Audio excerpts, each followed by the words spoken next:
Garder en mémoire le sacrifice de nos ancêtres, et plus particulièrement en ce jour, celui des anciens élèves du lycée Hoche, nombreux à avoir péri au cours du premier conflit mondial.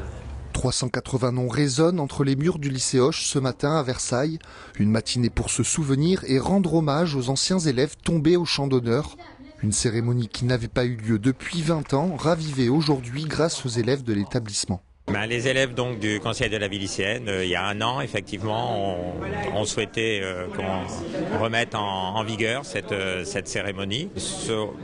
Remémorer des témoignages particuliers, c'est ça qui permet pour les élèves, c'est plus concret, ça rentre mieux dans la vie, la vie concrète. Ils perçoivent mieux ce qu'ont été les drames qui ont été vécus par les familles. Pendant 1 heure, les élèves ont lu des témoignages de poilus, un travail de recherche qu'ils ont dû effectuer qui les a même menés à revenir sur leur histoire familiale.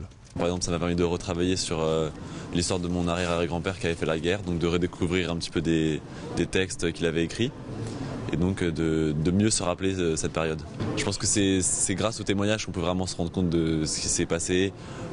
Quand on apprend dans un livre d'histoire, c'est beaucoup plus compliqué, c'est moins personnel. Je trouve ça vraiment très fort comme image et tout ce qu'on nous a raconté, ça m'a vraiment énormément touchée. On arrive assez bien à imaginer avec tous les récits, etc. qu'on a aujourd'hui, à quel point c'était compliqué. Redonner de la valeur aux acteurs de l'histoire à travers une cérémonie.